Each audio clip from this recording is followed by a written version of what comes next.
আমাদের এই চাষারাতে বিগত অনেক দিন যাবত তাদেরকে মাইকিং করে উচ্ছেদ অভিযানের জন্য আমরা একটা রেল ডিপার্টমেন্ট প্রশাসনিকভাবে একটা পদক্ষেপ নিয়েছিল রেলের সম্পদ উদ্ধার করার জন্য।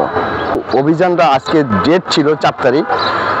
এটা একটা আইনি জটিলতা না উপরের মহলে কোনো হুমকি ধামকিতে আজকে যে উচ্ছেদ অভিযানটা বন্ধ হয়ে গেল, এটার বিষয় আমাদের রেলের এবং রেল শ্রমিক দলের এটা চিন্তার বিষয়। 7 তারিখে ডেট দেওয়ার পরও তারা উচ্ছেদ অভিযান চালালো না, কেন চালালো না?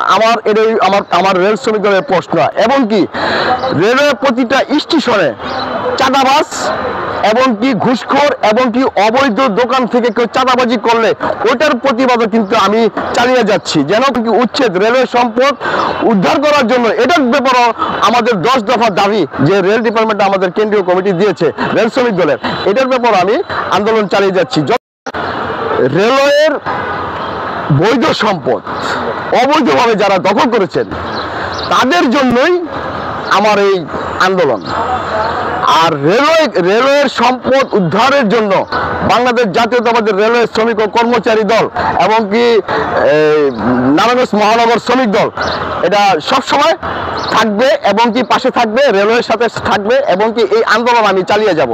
আর রেলওয়ের বৈধ সম্পদগুলা যারা অবৈধভাবে দখল করে রেখেছেন এদের ব্যাপারে রেলওয়ে প্রশাসনকে আমি বলবো যে অতি দ্রুত রেলওয়ে সম্পদ দখলমুক্ত করে আপনারা সুন্দর একটা ব্রডগেজ লাইন এবং কি স্টেশন ঢাকা নারায়ণগঞ্জ ফতুল্লা যারা নারায়ণগঞ্জ লাইনে যারা যেসব স্টেশনগুলো আছে দ্রুত সুন্দর করে চালু। এটা দুঃখজনক, এটা আমি মনে করবো অতি দুঃখজনক। কেন আজকে ভাঙ্গার জন্য এবং কি অনেক দিন পদক্ষেপ নেওয়ার জন্য তারা রেলওয়ের সম্পদ উচ্ছেদ করার জন্য এবং কি রেলওয়ের সম্পদ ফিরিয়ে আনার জন্য তারা যে উদ্যোগ নিয়েছিল এই উদ্যোগ থেকে এখন এটা প্রশাসনিকভাবে না অদৃশ্য কোনো কালো ছায়া তাদের উপরে ভর করেছে, সেই জন্য তারা আজকে এই বৈধ সম্পদ অবৈধ দখল মুক্ত করার জন্য তারা করলো না। কেন?